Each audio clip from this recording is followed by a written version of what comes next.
Hello प्यारे बच्चों। तो आइए आज हम पढ़ते हैं कक्षा 8 का वसंत भाग 3 का पाठ नंबर 16 पानी की कहानी। तो आइए शुरू करें। मैं आगे बढ़ा ही था कि बेर की झाड़ी पर से मोती की सी एक बूंद मेरे हाथ पर आ पड़ी। मेरे आश्चर्य का ठिकाना न रहा जब मैंने देखा कि ओस की बूंद मेरी कलाई पर से सरक कर हथेली पर आ गई। मेरी दृष्टि पड़ते ही वह ठहर गई। थोड़ी देर में मुझे सितार की तारों की सी झंकार सुनाई देने लगी। मैंने सोचा कि कोई बजा रहा होगा। चारों ओर देखा, कोई नहीं। फिर मालूम हुआ कि यह स्वर मेरी हथेली से निकल रहा है। ध्यान से देखने पर मालूम हुआ कि बूंद के दो कण हो गए हैं और वे दोनों हिल हिल कर यह स्वर उत्पन्न कर रहे हैं, मानो बोल रहे हों। उसी सुरीली आवाज़ में मैंने सुना, सुनो सुनो। मैं चुप था। फिर आवाज़ आई, सुनो सुनो। अब मुझसे न रहा गया, मेरे मुख से निकल गया, कहो कहो। ओस की बूंद मानो प्रसन्नता से हिली और बोली, मैं ओस हूँ, जानता हूँ। मैंने कहा, लोग मुझे पानी कहते हैं, जल भी। मालूम है मैं बेर के पेड़ में से आई हूँ। झूठी, मैंने कहा और सोचा, बेर के पेड़ से क्या पानी का फव्वारा निकलता है। बूंद फिर हिली, मानो मेरे अविश्वास से उसे दुख हुआ हो। सुनो, मैं इस पेड़ के पास की भूमि में बहुत दिनों से इधर उधर घूम रही थी। मैं कणों का हृदय टटोलती फिरती थी कि एकाएक पकड़ी गई। कैसे? मैंने पूछा। वह जो पेड़ तुम देखते हो ना, वह ऊपर ही इतना बड़ा नहीं है, पृथ्वी में भी लगभग इतना ही बड़ा है। उसकी बड़ी जड़ें, छोटी जड़ें और जड़ों के रोए हैं। वे रोए बड़े निर्दयी होते हैं। मुझ जैसे असंख्य जल कणों को वे बलपूर्वक पृथ्वी में से खींच लेते हैं। कुछ को तो पेड़ एकदम खा जाते हैं और अधिकांश का सब कुछ छीनकर उन्हें बाहर निकाल देते हैं। क्रोध और घृणा से उसका शरीर कांप उठा। तुम क्या समझते हो कि वे इतने बड़े ही खड़े हैं, यूं ही खड़े हैं? उन्हें इतना बड़ा बनाने के लिए मेरे असंख्य बंधुओं ने अपने प्राण नाश किए हैं। मैं बड़े ध्यान से उसकी कहानी सुन रहा था। हाँ, तो मैं भूमि के खनिजों को अपने शरीर में घुलाकर आनंद से फिर रही थी कि दुर्भाग्यवश एक रोए से मेरा शरीर छू गया। मैं कांपी, दूर भागने का प्रयत्न किया, परंतु वे पकड़कर छोड़ना नहीं जानते। मैं रोए में खींच ली गई।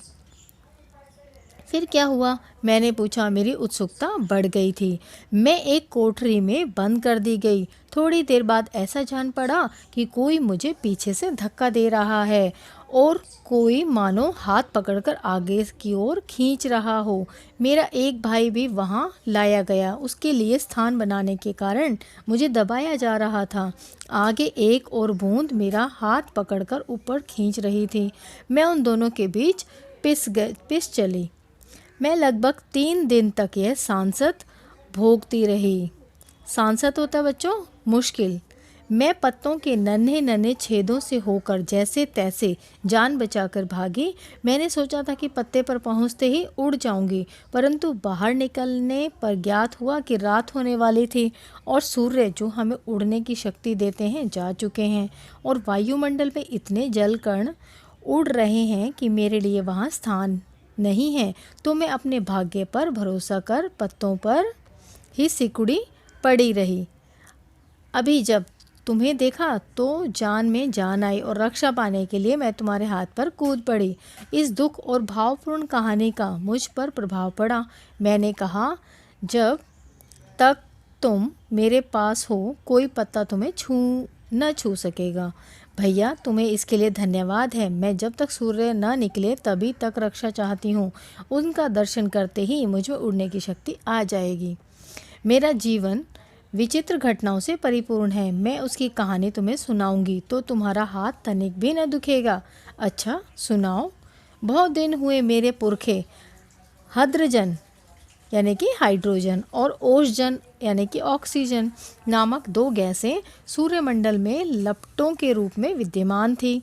सूर्यमंडल अपने निश्चित मार्ग पर चक्कर काट रहा था। वे दिन थे जब हमारे ब्रह्मांड में उथल पुथल हो रही थी। अनेक ग्रह और उपग्रह बन रहे थे। ठहरो, क्या तुम्हारे पुरखे अब सूर्यमंडल में नहीं हैं?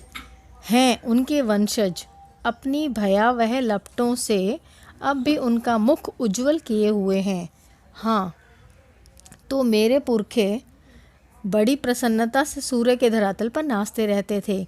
एक दिन की बात है कि दूर एक प्रचंड प्रकाश पिंड दिखाई पड़ा। उनकी आंखें चौंधियाने लगी। यह पिंड बड़ी तेजी से सूर्य की ओर बढ़ रहा था। ज्यों-ज्यों पास आता जाता था उसका आकार बढ़ता जाता था। यह सूर्य से लाखों गुना बड़ा था। उसकी महान आकर्षण शक्ति से हमारा सूर्य कांप उठा। ऐसा ज्ञात हुआ कि उस ग्रहराज से टकराकर हमारा सूर्य चूर्ण हो गया। वैसा न हुआ, वह सूर्य से सहस्रों मील, सहस्रों होता बच्चों हजारों मील दूर ही घूम चला, परंतु उसकी भीषण आकर्षण शक्ति के कारण सूर्य का एक भाग टूटकर उसके पीछे चला। सूर्य से टूटा हुआ भाग इतना भारी खिंचाव संभाल न सका और कई टुकड़ों में टूट गया। उन्हीं में से एक टुकड़ा हमारी पृथ्वी है। यह प्रारंभ में एक बड़ा आग का गोला थी। ऐसा, परंतु उन लपटों से तुम पानी कैसे बनी? मुझे ठीक पता नहीं। हाँ, यह सही है कि हमारा ग्रह ठंडा होता चला गया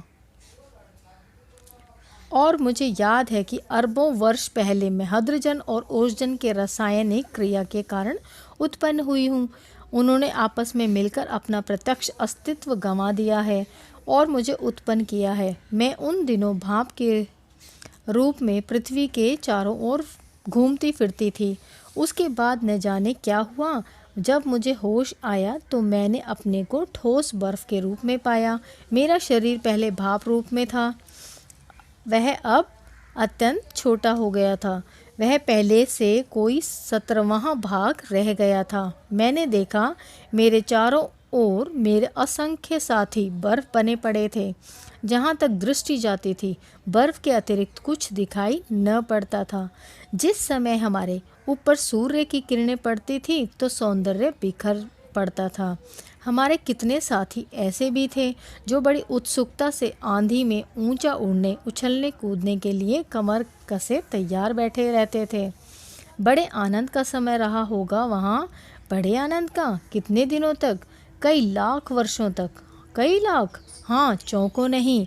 मेरे जीवन में 100-200 वर्ष दाल में नमक के समान भी नहीं है। मैंने ऐसे दीर्घजीवी से वार्तालाप करते हुए जान अपने को धन्य माना और ओस की बूंद के प्रति मेरी श्रद्धा बढ़ चली।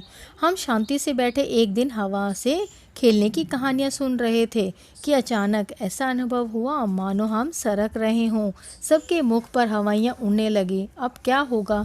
इतने दिन आनंद से काटने के पश्चात अब दुख सहन करने का साहस हम में न था। बहुत पता लगाने पर हमें ज्ञात हुआ कि हमारे भार से ही हमारे नीचे वाले भाई दब कर पानी हो गए हैं। उनका शरीर ठोसपन को छोड़ चुका है और उनके तरल शरीर पर हम फिसल चले हैं। मैं कई मास होता है बच्चों, महीने, कई महीने समुद्र में इधर उधर घूमती रही। फिर एक दिन गर्म धारा से भेंट हो गई। धारा के चलते जलते अस्तित्व को ठंडक पहुंचाने के लिए हमने उसकी गर्मी सोखनी प्रारंभ कर दी और इसके फलस्वरूप मैं पिघल पड़ी और पानी भरकर समुद्र में मिल गई। समुद्र का भाग बनकर मैंने जो दृश्य देखा वह वर्णनातीत है। मैं अभी तक समझती थी कि समुद्र में केवल मेरे बंधु बांधवों का ही राज्य है, परंतु अब ज्ञात हुआ कि समुद्र में चहल पहल वास्तव में दूसरे ही जीवों की है और उसमें निरा नमक भरा है। पहल समुद्र का खारापन मुझे बिल्कुल नहीं भाया। जी मचलाने लगा, पर धीरे धीरे सब सहन हो चला। एक दिन मेरे जी में आया कि मैं समुद्र के ऊपर तो बहुत घूम चुकी हूँ, भीतर चलकर भी देखना चाहिए कि क्या है। इस कार्य के लिए मैंने गहरे जाना प्रारंभ कर दिया। मार्ग में मैंने विचित्र जीव देखे। मैंने अत्यंत धीरे धीरे रेंगने वाले घोंघे, जालीदार मछलियाँ, कई मन भारी कछुए और हाथों वाली मछलियाँ देखी। एक मछली ऐसी देखी जो मनुष्य से कई गुना लंबी थी। उसके 8 हाथ थे। वह इन हाथों से अपने शिकार को जकड़ लेती थी। मैं और गहराई की खोज में किनारों की से दूर गई तो मैंने एक ऐसी वस्तु देखी कि मैं चौंक पड़ी। अब तक समुद्र में अंधेरा था, सूर्य का प्रकाश कुछ ही भीतर तक पहुंच पाता था और बल लगाकर देखने के कारण मेरे नेत्र दुखने लगे थे। मैं सोच रही थी कि यहाँ पर जीवों को कैसे दिखाई पड़ता होगा कि सामने ऐसा जीव दिखाई पड़ा मानो कोई लालटेन लिए घूम रहा हो। यह एक अत्यंत सुंदर मछली थी। इसके शरीर से एक प्रकार की चमक निकलती थी जो इससे मार्ग दिखलाती थी। इसका प्रकाश देखकर कितनी छोटी छोटी अनजान मछलियाँ इसके पास आ जाती थी और यह जब भूखी होती थी तो पेट भर उनका भोजन करती थी। विचित्र है, जब मैं और नीचे समुद्र की गहरी तह में पहुंची तो देखा वहाँ भी जंगल हैं, छोटे ठिंगने, मोटे पत्ते और बड़े बहुतायत से उगे हुए हैं। वहाँ पर पहाड़ियाँ हैं, घाटियाँ हैं। इन पहाड़ियों की गुफाओं में नाना प्रकार के जीव रहते हैं। नाना मतलब डिफरेंट वैरायटी, जो निपट, अंधे और महा आलसी हैं। यह सब देखने में मुझे कई वर्ष लगे। जी में आया कि ऊपर लौट चलें, परंतु प्रयत्न करने पर जान पड़ा कि यह असंभव है। मेरे ऊपर पानी की कोई 3 मील मोटी तह थी। मैं भूमि में घुसकर जान बचाने की चेष्टा करने लगी। यह मेरे लिए कोई नई बात न थी। करोड़ों जल कण इसी भांति अपनी जान बचाते हैं और समुद्र का जल नीचे धंसता जाता है। मैं अपने दूसरे भाइयों के पीछे पीछे चट्टान में घुस गई। कई वर्षों में कई मील मोटी चट्टान में घुसकर हम पृथ्वी के भीतर एक खोखले स्थान में निकले और एक स्थान पर इकट्ठा होकर हम लोगों ने सोचा कि क्या करना चाहिए। कुछ की सम्मति में वहीं पड़ा रहना ठीक था, परंतु हम में कुछ उत्साही युवा भी थे। वे एक स्वर में बोले, हम खोज करेंगे, पृथ्वी के हृदय में घूम घूम कर देखेंगे कि भीतर क्या छिपा हुआ है। यहाँ देखिए पिक्चर बच्चों, एक रिवर की पिक्चर यहाँ दी हुई है। अब हम शोर मचाते हुए आगे बढ़े तो एक ऐसे स्थान पर पहुँचे जहाँ ठोस वस्तु का नाम भी न था। बड़ी बड़ी चट्टानें लाल पीली पड़ी थी और नाना प्रकार की धातुएं इधर उधर बहने को उतावली हो रही थी। इसी स्थान के आसपास एक दुर्घटना होते होते बची। हम लोग अपनी इस खोज से इतने प्रसन्न थे कि अंधाधुंध बिना मार्ग देखे बढ़े जाते थे। इससे अचानक एक ऐसी जगह जा पहुँचे जहाँ तापक्रम बहुत ऊंचा था। यह हमारे लिए असह्य था। हमारे अगुआ कांपे और देखते देखते उनका शरीर ओसजन और हद्रजन में विभाजित हो गया। इस दुर्घटना से मेरे कान खड़े हो गए। मैं अपने और बुद्धिमान साथियों के साथ एक और निकल भागी। हम लोग अब तक एक ऐसे स्थान पर पहुँचे जहाँ पृथ्वी का गर्भ रह रहकर हिल रहा था। एक बड़े जोर का धड़ाका हुआ। हम बड़ी तेजी से बाहर फेंक दिए गए। हम ऊंचे आकाश में उड़ चले। इस दुर्घटना से हम चौंक पड़े थे।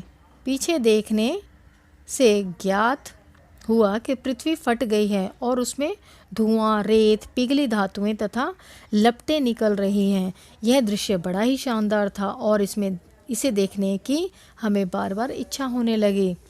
मैं समझ गया तुम ज्वालामुखी की बात कर रही हो। हाँ, तुम लोग उसे ज्वालामुखी कहते हो। अब जब हम ऊपर पहुँचे तो हमें एक और भाप का बड़ा दल मिला। हम गरज कर आपस में मिले और आगे बढ़े। पुरानी सहेली आंधी के भी हमें यहाँ दर्शन हुए। वह हमें पीठ पर लादे कभी इधर ले जाती कभी उधर। वह दिन बड़े आनंद के थे। हम आकाश में स्वच्छंद किलोले करते फिरते थे। किलोले होते हैं बच्चों आवाज़ें। बहुत ही भाप जल कणों से मिलने के कारण हम भारी हो चले और नीचे झुक आए और एक दिन बूंद बनकर नीचे कूद पड़े। मैं एक पहाड़ पर गिरी और अपने साथियों के साथ मैली कुचैली हो एक ओर को बह चली।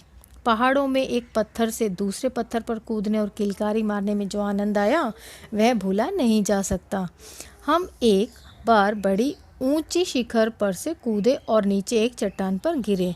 बेचारा पत्थर हमारे प्रहार से टूटकर खंड खंड हो गया। यह तो तुम इतनी रेत देखते हो, पत्थरों को चबा चबा कर हम ही बनाते हैं। जिस समय हम मौज में आते हैं तो कठोर से कठोर वस्तु हमारा प्रहार सहन नहीं कर सकती। अपनी विजयों से उन्मत्त होकर हम लोग इधर उधर बिखर गए। मेरी इच्छा बहुत दिनों से समतल भूमि देखने की थी, इसलिए मैं छोटी धारा में मिल गई। सरिता के वे दिवस बड़े मज़े के थे। सरिता होता है बच्चों नदी। हम कभी भूमि को काटते, कभी पेड़ों को खोखला कर उन्हें गिरा देते। बहते बहते मैं एक दिन एक नगर के पास पहुंची। मैंने देखा कि नदी के एक तट पर एक ऊंची मीनार में से कुछ काली काली हवा निकल रही है। मैं उत्सुक हो उसे देखने के को क्या बढ़ी कि अपने हाथों दुर्भाग्य को न्योता दिया। ज्यों ही मैं उसके पास पहुंची, अपने और साथियों के साथ एक मोटे नल में खींच ली गई। कई दिनों तक मैं नल नल घूमती फिरी। मैं प्रतिक्षण उसमें से निकल भागने की चेष्टा में लगी रहती थी। भाग्य मेरे साथ था। बस एक दिन रात के समय मैं ऐसे स्थान पर पहुंची जहां नल टूटा हुआ था। मैं तुरंत उसमें होकर निकल भागी और पृथ्वी में समा गई। अंदर ही अंदर घूमते घूमते इस बेर के पेड़ के पास पहुंची। वह रुकी। सूर्य निकल आए थे। बस मैंने कहा, हाँ, मैं अब तुम्हारे पास नहीं ठहर सकती। सूर्य निकल आए हैं, तुम मुझे रोक कर नहीं रख सकते। वह ओस की बूंद धीरे धीरे घटी और आंखों से ओझल हो गई। ओझल हो गई मतलब बच्चों वो जो बूंद थी पानी की वो एवापोरेट हो गई और ऊपर उड़ गई। तो बच्चों ये कहानी थी पानी की कहानी और इसके लेखक हैं रामचंद्र तिवारी जी। तो बच्चों मुझे उम्मीद है ये जो पाठ है आपको समझ में आया होगा। धन्यवाद।